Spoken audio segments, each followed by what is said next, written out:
Okay, so here we go, real life, 7.3.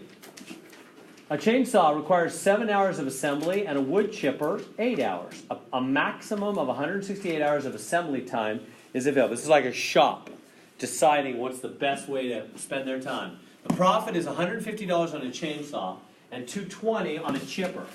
You know what a chipper is, where you throw like the logs in there, you throw your limbs from your tree and it just cranks it out into little sawdust basically. How many of each should be assembled for maximum profit? Very, very practical. This is called linear programming. Yeah, there's the name. Linear programming, what we're doing. Why is it called linear programming? Because you have lines, and then there's something you're maximizing. It's called linear programming. Very, very practical technique used in business. So, here's a very good business question. What should they do? Like, should they make more chainsaws or more chippers? How many more? What's the best way? Right? It looks like they make more money on chainsaws. I'm sorry, chippers. $220 on chippers. They make more money on chippers, more profit. But chippers take more hours too. So is that worth it? Should you just crank out more and more chippers? But they take more hours. And this is the limit of how many hours you have on how many was that? 4 employees, about 4 times 40 hours each.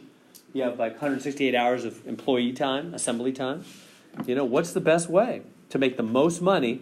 How many hours should the company have people work on chainsaws versus chippers? What's the best way to maximize profit? Very, very practical questions, linear programming answers. Okay, so how do we do it? Let's first off, we got to write these inequalities. So what are my variables? Remember when you read a word problem, where do you put the variables? Top. Variables on the top. Right? So what are my variables? Well, it's whatever they're asking for. What do they want from me? Chainsaws, chippers, C and W. How many chainsaws they should produce? How many wood chippers they should produce? Chainsaws, wood chippers. Okay.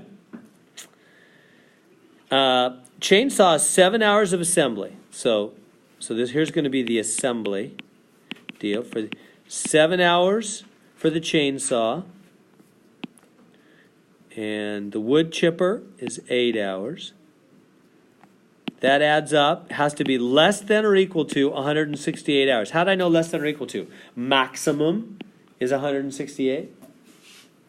If 168 is your maximum, you have to be less than or equal to 168, right? Everybody seen that assembly equation I just wrote? Inequality, technically. Next comes, well, that's it. The other one's profit. And the profit is what we're trying to maximize, isn't it? So that's actually the objective equation that goes up at the top. Max profit. And what's the profit? $150 profit for each chainsaw that you produce. Plus $220 on each wood chipper. There we go. Let me pause for a second and help you. So on these word problems, you're always going to have one equation that you're trying to maximize or minimize. Always. So it's probably best just to identify that right away. I probably should have started with that. That's the profit one, right? Profit, how do I know? Because it says blah, blah, blah, blah, blah, maximum profit. They go, there we go. That's the objective function. That's the Z, what they used to call Z in the last section. That's the Z. That's the thing I'm going to plug into at the end. At the very end, with the corners, I'm going to plug into that thing. 150C plus 220W. And whoever's biggest, that's my answer. Does that make sense? That's the thing at the end. So the maximum thing, what you're trying to maximize or minimize, that's the thing called the objective function. That's your objective. That's your goal. Maximize profit. You do that at the end.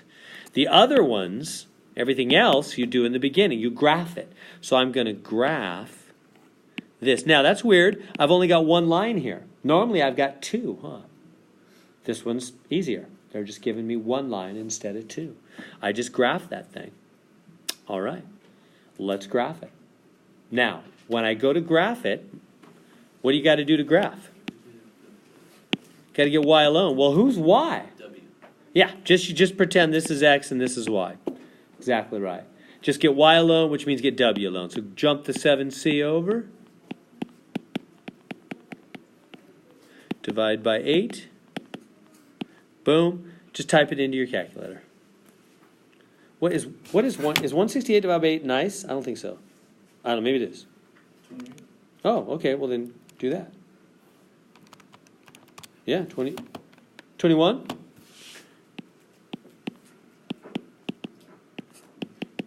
Just make that 21 up there.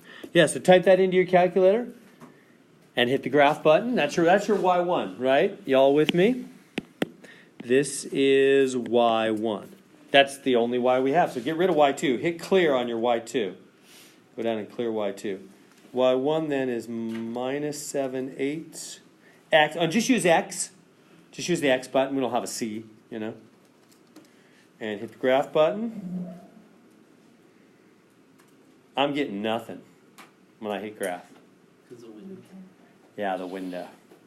So I just typed this in, hit graph, and saw nothing. What do you do when you hit the graph button and you see nothing?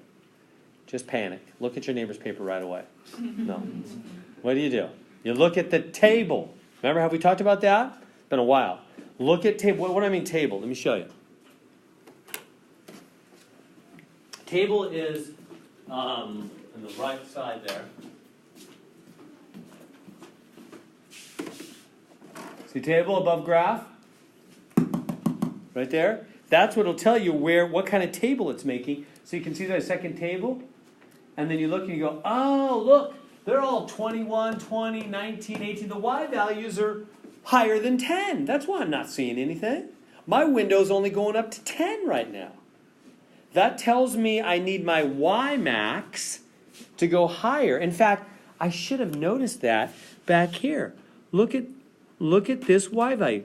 That's 21. You got to go at least that high. Huh. So my y max, why don't we make it, I don't know, 25 or whatever. Just something higher than 21. So we can see that thing. So go back to your window. Make your y max like 25 and hit graph. And when I did it just now, I made this one up to 25. I got something like this that kind of went off the screen. Is that what you got? Which is fine. Who cares? Good enough. I mean, you know you can just extend your picture. You know it's going to eventually hit, right? So it's going to eventually hit. Whatever. Good enough. Okay. Now, I need to find out, are we shading above this line or below this line? What does this say? Less than. So the shading is below. Huh? Good. Okay, and I got to find the corners. Where are the corners? Here and here. We only have 2 corners, don't we? We don't have like a in the middle one. We don't have 2 lines to intersect, do we? Just find those 2. Can you find those 2? Do you know what this one is on the left?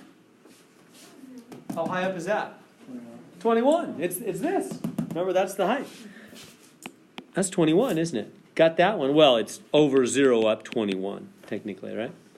We got to have the x and the y because we're going to plug into this thing in a minute, aren't we? Now, what's the coordinates of the other dot? I wonder if your table would work. If you hit second table and just find out where y is 0. Does it hit it exactly? Yeah, I think it will, huh? 24, 0. Beautiful. Yeah. See what I just did? Yeah. This was my idea. No, it's your idea. But it's a good idea. Yeah, I just went in the table, and until I found the y value of 0. It's next to x is 24. Now, again, this isn't going to always work, because sometimes it'll skip over 0. But usually it'll work. So you can just go to your table and just think, look, there's the table for that equation. There's the y value of 0, right, which is where that dot is. That's at x24. It's at x24. Just go down the table. Hit second table, go down the table. That means this is the dot, not over 0. It's over 24 up 0. Did y'all see that?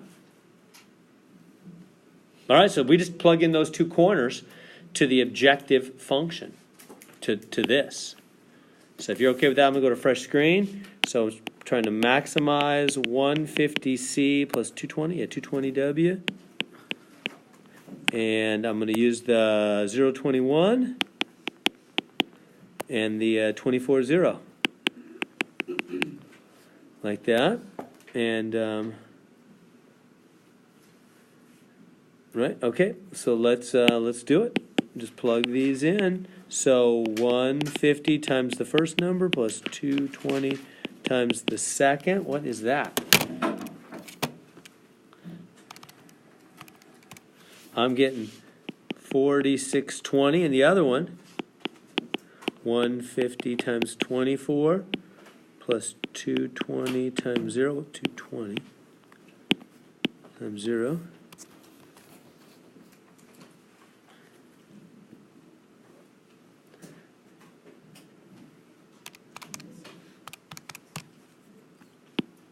$3,600. Okay, so who's the max? This guy. So remember, this is chainsaws and wood chippers, right? So what should they do? They should produce 21 wood chippers. That's going to be the best way to go. And they're going to make a profit of $4,620 every week. If they do it that way, forget about the chainsaws. Just forget about them would be the best way. Now this is a simple one. They're going to get more complex a little bit, not a lot. This is generally the way they work. Does that make sense, how we figured that out? That would be the best way and how much profit they will make on that. Let's go back and answer the question. Maximum profit. So let's